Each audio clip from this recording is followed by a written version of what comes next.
आज की इस वीडियो में हम क्लास 10th का जितने ये बच्चों का 5 मई को सीबीएसई बोर्ड एग्जाम है उन पर बेस्ड मैं आपसे इसे टॉप 10 बेस्ट क्वेश्चंस कराऊंगा और शायद इनमें से आपसे एक क्वेश्चंस भी टकरा जाएं आपके पेपर में। चलिए इस वीडियो को स्टार्ट करते हैं। अगर आप हमारे चैनल पर न्यू हो तो चैनल जरूर से सब्सक्राइब कर देना। इस वीडियो को यहीं पे स्टार्ट करते हैं फर्स्ट क्वेश्चन के साथ। क्वेश्चन है, find the common difference and right the next 4 terms of the AP -1, 1/4 and 3/2 and so on. यहाँ पर आपसे कॉमन डिफरेंस फाइंड करना है और इसकी नेक्स्ट 4 टर्म्स फाइंड करनी है। कॉमन डिफरेंस आपको पता ही है, आप सभी का इसका फॉर्मूला होता है A2 माइनस A1, यानी कि A2 है आपका यहाँ पर 1/4 -1 और यहाँ पर ये हो गया आपका 1/4 माइनस माइनस हो जाएगा आपका प्लस और ये हो जाएगा आपका 1, 4 1 जा 4, 4 और 1 5, 5/4। ये हमारा इसका कॉमन डिफरेंस आ गया। आपको इसमें नेक्स्ट 4 टर्म्स फाइंड करनी है, तो फिर आप सभी को 3/2 में 5/4 प्लस कर देना पड़ेगा, तो फिर ये वाली टर्म आ जाएगी आपकी 11/4। फिर इसी में आप नेक्स्ट टर्म जो आपका कॉमन डिफरेंस है वो प्लस कर देंगे, यानी कि 5/4 ये आ जाएगा आपका 16/4 यानी कि 4। अब आप सही की थर्ड टर्म आएगी 16/4 प्लस कॉमन डिफरेंस है आपका 5/4, ये आ जाएगा आपका 21/4 और इसके अगले वाली टर्म आएगी आपकी 21/4 प्लस 5/4 यानी कि ये आ जाएगा आपका 26/4 यानी कि 13/2। तो फिर ये नेक्स्ट 4 टर्म होगी आप सही की ये चारों। नेक्स्ट क्वेश्चन की तरफ बढ़ते हैं। क्वेश्चन नंबर 2 है आप सही का, फॉर व्हाट वैल्यू ऑफ के the quadratic equation ky² - 9y + 1 = 0 is a perfect square. ये आपका परफेक्ट स्क्वायर है, तो फिर आप सभी को ये याद रखना पड़ेगा, जहां भी आपका परफेक्ट स्क्वायर आ जाए यहाँ पर आपकी जो डी की वैल्यू होती है, कैपिटल डी की वैल्यू वो होती है आपकी 0 और इसमें आपकी ये जो कंडीशन होती है ये होती है इक्वल रूट्स की। ठीक है, अब यहाँ पर आपकी डी की वैल्यू हो गई 0, तो फिर यहाँ पर आपकी ये जो इक्वेशन है यहाँ पर आपकी ए की वैल्यू हो जाएगी k, बी की वैल्यू हो जाएगी -9 और जो आपकी सी की वैल्यू होगी वो होगी 1। अब यहाँ पर से आप डी की वैल्यू 0 है, तो फिर डी का फॉर्मूला होता है b² - 4ac = 0 और यहाँ पर आपकी बी की वैल्यू -9 का होल स्क्वायर माइनस में 4 इंटू ए की वैल्यू आपकी k, सी की वैल्यू है 1 = 0 और यहाँ पर ये हो जाएगा आपका 81 माइनस में 4k = 0, 4k इधर आएगा, ये हो जाएगा हमारा 4k = 81 और यहाँ पर से हमारी k की वैल्यू आ जाएगी 81/4। ये हमारा इसका आंसर हो जाएगा। नेक्स्ट क्वेश्चन की तरफ बढ़ते हैं। क्वेश्चन नंबर 3, थर्ड क्वेश्चन है, if mean of 1 2 3 and so on n तक आपके नंबर है is 6n/11 then find the value of n। यहाँ पर आपको n की वैल्यू बतानी है और यहाँ पर आपको नंबर्स दे रखे हैं 1 2 3 और यहाँ n तक, और इसका जो मीन है वो है आप सही का 6n/11 और यहाँ पर आपको n की वैल्यू बतानी है कि आपकी n की वैल्यू क्या होगी। चलिए इसको सॉल्व करते हैं। यहाँ पर मीन की वैल्यू है 6n/11 is equal to, mean का जो आपका फॉर्मूला होता है वो होता है इन सबका सम 1 + 2 + 3 + n तक डिवाइडेड बाय, यहाँ पर आपके जितने नंबर है यहाँ पर आपके n नंबर है, तो फिर n से ही आपको इसको डिवाइड करना पड़ेगा। अब यहाँ पर इसको हम सॉल्व करते हैं। इसमें आपका फॉर्मूला लग रहा है Sn का, Sn = n/2 ब्रैकेट में a + l, तो फिर यहाँ पर हम इसको यूज कर लेते हैं। ये आ जाएगा हमारा n/2 ब्रैकेट में a की वैल्यू आपकी 1 प्लस लास्ट में आपकी n divided by n = 6n/11। अब इसको हम सॉल्व कर लेते हैं। n से n कैंसिल आउट हो जाएगा, यहाँ पे बच जाएगा आपका 1 + n डिवाइडेड बाय 2 = 6n/11। 11 की यहाँ मल्टीप्लाई होगी, ये हो जाएगा हमारा 11 + 11n = ये हो जाएगा हमारा 12n। अब 11 = 11n यहाँ पे आके माइनस में हो जाएगा और ये हो जाएगा हमारा 12n - 11n। यहाँ पर हमारी n की वैल्यू आ जाएगी 11। ये हमारा इस क्वेश्चन का आंसर हो जाएगा। मैं आपको एक बार बता देता हूँ आपको करना क्या है। ये जो आपको नंबर्स दे रखे हैं, इन सबका सम करना है और यहाँ पर आपको डिवाइडेड बाय n, क्योंकि यहाँ पर n टर्म्स है, is equal to 11n/11, 6n/11 sorry. अब यहाँ पर आपका इसका फॉर्मूला होता है प्लस करने का इन सबका, Sn is equal to n/2 bracket में a प्लस एल, यानी कि a प्लस लास्ट टर्म। यहाँ पर आपके जो नंबर्स हैं वो है n डिवाइडेड बाय 2 ब्रैकेट में 1 प्लस n, फर्स्ट टर्म है आपकी 1 और लास्ट टर्म है n डिवाइडेड बाय n, और यहाँ पर से जब आप इसको सॉल्व करेंगे तो फिर आपका आंसर आ जाएगा 11। नेक्स्ट क्वेश्चन की तरफ बढ़ते हैं। नेक्स्ट क्वेश्चन है आपसे का क्वेश्चन नंबर 4। इसमें आपको रेडियस और स्लांट हाइट का जो रेशियो दे रखा है वो दे रखा है 4:7, और यहाँ पर आपको CSA दे रखा है किसी कोण का, वो दे रखा है 792 सेंटीमीटर स्क्वायर। तो फिर यहाँ पर आपको रेडियस फाइंड करनी है, आप यहाँ पर क्वेश्चन पढ़ सकते हैं। और यहाँ पर सबसे पहले मैं लेट कर लेता हूँ, जो आपकी रेडियस हो जाएगी वो हो जाएगी आपकी 4x, और जो आपकी स्लांट हाइट हो जाएगी ये हो जाएगी आपसे होगी 7x। अब यहाँ पर से इसको हम सॉल्व करते हैं। यहाँ पर आपको CSA गिवन है, यानी कि CSA of cone is equal to 792 centimetre square. यहाँ पर आपका CSA का फॉर्मूला होता है πRL इज इक्वल टू 792, पाई की वैल्यू आपकी 22/7 divided by multiply by radius है आपसे होगी 4x, और जो आपकी स्लांट हाइट है वो है 7x इज इक्वल टू 792। 7 से 7 कैंसिल आउट हो जाएगा, यहाँ पे हो जाएगा हमारा 88 x square is equal to 792। यहाँ पर से एक्स स्क्वायर की वैल्यू आएगी हमारी 792 डिवाइडेड बाय 88। इसको हम 8 के टेबल से डिवाइड करते हैं, ये आ जाएगा हमारा 72 आता है 9 बार में, फिर यहाँ पर 7 कैरी जाएगा, यहाँ पे आएगा हमारा 9, और ये आ जाएगा हमारा 11 से ये कैंसिल आउट हो जाएगा, ये आ जाएगा हमारा 9। तो फिर यहाँ पर हमारी x की वैल्यू आ जाएगी, हमारी यहाँ पर से x की वैल्यू आ गई 3। अब इसको हम यहाँ पे पुट कर देते हैं क्योंकि हमें रेडियस फाइंड करनी थी। 4 × 3 ये आ जाएगा हमारा 12 सेंटीमीटर। इस क्वेश्चन का आंसर हो गया। नेक्स्ट क्वेश्चन की तरफ बढ़ते हैं। 5th क्वेश्चन आपसे का from the top of 7 metre high building, यहाँ पर आपसे को 7 मीटर हाई बिल्डिंग से के ऊपर, यानी कि 7 मीटर ये आपकी बिल्डिंग हो गई, और यहाँ पर से जो आपका एंगल ऑफ एलिवेशन है टावर के टॉप का, ये आपका हो गया टावर, इसके जो टॉप का आपका एंगल ऑफ एलिवेशन है ये आप सभी का 60 डिग्री, और यहाँ पर आपका जो एंगल ऑफ डिप्रेशन है इसके फुट का वो है आपका 45 डिग्री। इसके फुट का आपका एंगल ऑफ डिप्रेशन है 45 डिग्री, तो फिर ये भी आपका 45 डिग्री हो जाएगा। और यहाँ पर आपको फाइंड करना है टावर की हाइट, यानी कि ये पूरी की पूरी आपको यहाँ पर हाइट फाइंड करनी है। तो फिर यहाँ पर आपसे इसको मैं मान लेता हूँ, यहाँ पर इसको मान लेते हैं हम h, और ये 7 मीटर है, तो फिर ये भी आपकी 7 मीटर हो जाएगी। तो फिर आपको ये पता होना चाहिए कि ये जो आपकी हाइट ऑफ टावर होगी वो कैसे फाइंड होगी, वो होगी आपसे कि h + 7 मीटर, ये आपकी हाइट ऑफ टावर होगी। तो फिर यहाँ पर से हम फाइंड करते हैं। यहाँ पर हम सबसे पहले इस वाले ट्राइंगल में, यानी कि ये वाला ट्राइंगल, इसमें हम tan 45 का यूज करके इसका बेस निकाल लेते हैं। यहाँ पर सबसे पहले मैं नाम दे देता हूँ इन सबके। ये हो जाएगा आपका A, ये हो जाएगा आपका B, ये हो जाएगा आपका C, और ये हो जाएगा आपका D, और इसको मान लेते हैं E। तो फिर यहाँ पर से मैं ट्राइंगल ले रहा हूँ, ट्राइंगल ACD।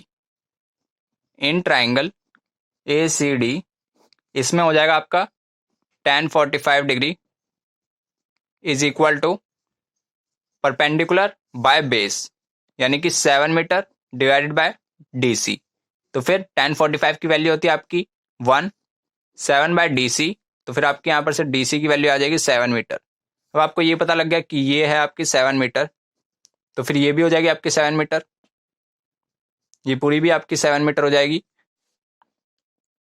अब यहाँ पर हम ये वाला ट्राइंगल लेते हैं, triangle ABE। In triangle ABE यहाँ पर आपका tan 60 डिग्री यूज होगा, और यहाँ पर ये हो जाएगा आपका परपेंडिकुलर बाय बेस, यानी कि h/7 मीटर। ये हो जाएगा आपका √3 is equal to 7/h h/7, यहाँ पर से आपकी हाइट की वैल्यू आ जाएगी 7√3। अब हमें h की वैल्यू पता लग गई है यहाँ पर से, तो फिर जो आपकी टोटल हाइट थी वो ये थी। अब यहाँ पर हम h की वैल्यू पुट करके टावर की हाइट निकाल लेते हैं। यहाँ पर ये हो जाएगा आपका 7√3 + 7, ये आपका मीटर में हो गया। अब इन दोनों में से हम 7 कॉमन ले लेते हैं, ये बच जाएगा हमारा √3 + 1 मीटर। ये आपका इस क्वेश्चन का आंसर हो जाएगा। नेक्स्ट क्वेश्चन की तरफ बढ़ते हैं। 6th क्वेश्चन आपसे सही का, यहाँ पर जो आपका SN है वो रिप्रेजेंट करता है सम ऑफ फर्स्ट n टर्म्स को किसी एपी की, और यहाँ पर आपको SN गिवन है। SN है आप सभी का 2n² + n, और यहाँ पर आपको फाइंड करना है इसकी n टर्म्स। तो फिर n टर्म्स का जो इसका फॉर्मूला होता है वो होता है आप सभी का a + n - 1 मल्टीप्लाई में d। यहाँ पर आपको अभी a की वैल्यू पता नहीं है और यहाँ पर आपको d की वैल्यू पता नहीं है, तो फिर यहाँ पर से आप फाइंड करेंगे। और यहाँ पर S1 की वैल्यू जो होती है वो होती है आपकी A1, तो फिर आपका S1 कैसे निकलेगा, यहाँ पर हम n की वैल्यू 1 पुट कर देते हैं। ये हो जाएगा हमारा 2 × 1² + 1, ये हो जाएगा आपका 2 + 1 यानी कि 3। अब यहाँ पर से हम S2 फाइंड कर लेते हैं। S2 आएगा आपका 2 × 2² + n, सॉरी n की जगह 2, और यहाँ पर ये हो जाएगा आपका 8 + 2, ये हो जाएगा आपका 10। तो फिर फर्स्ट टर्म हो जाएगी आपकी 3, और जो आपकी सेकंड टर्म होगी वो होगी 10 - 3 यानी कि 7। फर्स्ट टर्म 3, सेकंड टर्म 7, तो फिर थर्ड टर्म हो जाएगी। यहाँ पर से आपको कॉमन डिफरेंस मिल गया। कॉमन डिफरेंस है आप सही का 7 - 3 यानी कि 4। इसको हम यहाँ पे पुट कर देते हैं। फर्स्ट टर्म है आप सही की 3 + n - 1 मल्टीप्लाई में d यानी कि 4, ये हो जाएगा आप सभी का 3 + 4n - 4 यानी कि 4n - 1। ये आपका इस क्वेश्चन का आंसर हो गया। नेक्स्ट क्वेश्चन की तरफ बढ़ते हैं। 7th क्वेश्चन है आप सही का, if the equation 1 + m² multiply x² + 2mcx + c² - a² has equal roots. Equal roots है तो फिर आपकी यहाँ पर d की वैल्यू है वो 0 होगी, और यहाँ पर आपको प्रूफ करना है c² = a² + m a² multiply by 1 + m²। यहाँ पर इसको हम सॉल्व कर लेते हैं। b² - 4ac की यहाँ पर जो आपकी वैल्यू होगी वो 0 होगी, और यहाँ पर आपका जो b होगा वो होगा 2mc, ये आपकी b की वैल्यू -4 मल्टीप्लाई a है आप सभी का 1 + m², और जो यहाँ पर आपका c है वो है आप सभी का c² - a² = 0। अब यहाँ पर से इसको हम सॉल्व कर लेते हैं। ये आ जाएगा हमारा 4m² c² माइनस में 4, इसकी मल्टीप्लाई इससे होगी, ये हो जाएगा हमारा c² माइनस में a² और m² की इससे मल्टीप्लाई होगी, ये हो जाएगा हमारा प्लस में m² मल्टीप्लाई c² और m² की इससे मल्टीप्लाई होगी, ये हो जाएगा हमारा माइनस का m² और a² = 0। अब इन दोनों में से मैं 4 कॉमन ले लेता हूँ। 4 कॉमन लेने के बाद यहाँ पर डिवाइड में आएगा और यहाँ पर से 4 खत्म, और ये हो जाएगा हमारा m² c² माइनस में, अब ब्रैकेट ओपन होगा, ये हो जाएगा हमारा c² प्लस में a² माइनस में m² c² प्लस में m² a² = 0।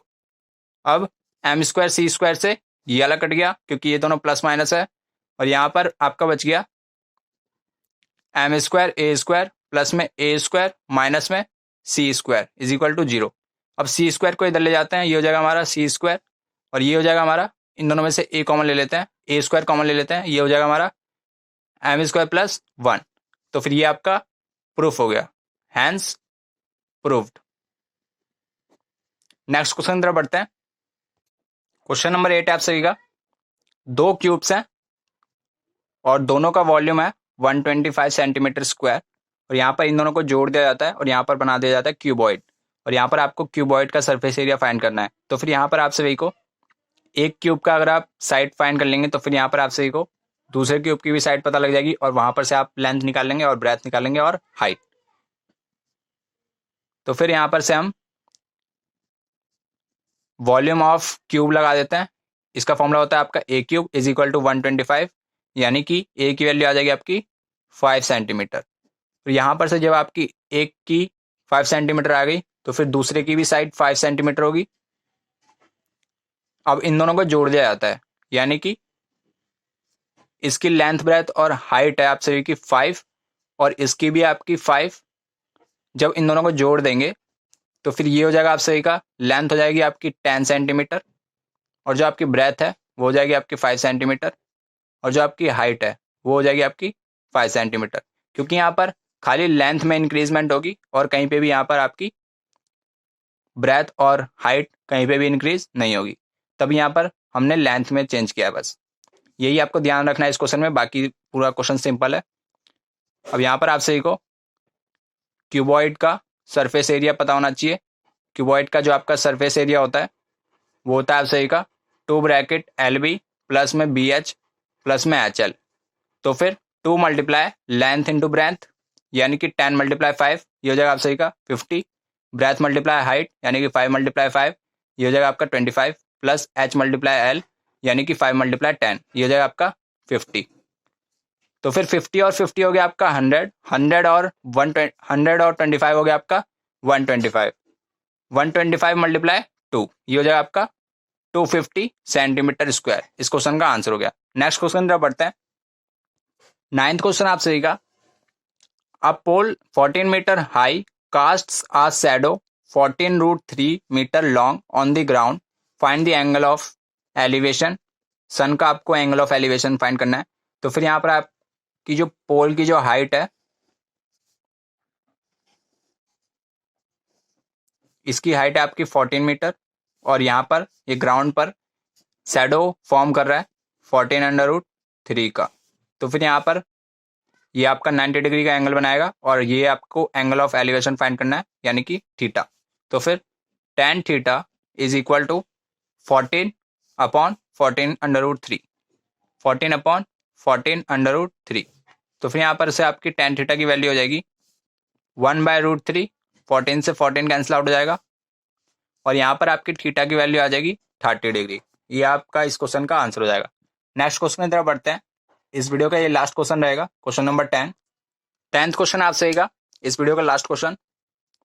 The 5th term of an AP is 20, 5th term है यानी कि A5, ये आप सहीगा A + 4D, ये आप सहीगा 20 और यहाँ पर आपको सम दे रखा है 7th और 11th टर्म का यानी कि A7 + A11, इसका आपको सम दे रखा है 64 यानी कि A + 6D plus A + 10D is equal to 64। A और A हो जाएंगे आपके 2A प्लस 6 और 10 हो जाएगा आपका 16D इज इक्वल टू 64। अब इस पूरी इक्वेशन को हम 2 से डिवाइड कर देते हैं। ये आ जाएगा हमारा A + 8D is equal to 32। ये हो गई हमारी फर्स्ट इक्वेशन और ये हो गई हमारी सेकंड इक्वेशन। अब इन दोनों इक्वेशन को हम कंपैरिजन कर लेते हैं। ये आपकी फर्स्ट इक्वेशन थी, माइनस माइनस माइनस, इससे ये कैंसिल आउट हो जाएगा, ये बच जाएगा हमारा 4D इज इक्वल टू 12 और यहाँ पर से आपकी D की वैल्यू आ जाएगी 3। आपको कॉमन डिफरेंस फाइंड करना था और देख सकते हैं कॉमन डिफरेंस, तो यहाँ पर आपकी कॉमन डिफरेंस की वैल्यू आ गई है 3। उम्मीद करता हूँ जितने भी मैंने आपको क्वेश्चन कराए हैं आप सभी इनकी प्रैक्टिस करेंगे और ऐसी वीडियोस के लिए हमारे चैनल को सब्सक्राइब जरूर से कर लेना और ऐसी वीडियो आपको मिलती रहेगी पेपर के टाइम तक। चलिए मिलते हैं आपसे इस नेक्स्ट वीडियो में किसी नए टॉपिक के साथ, तब तक ले जाएं। जय भारत।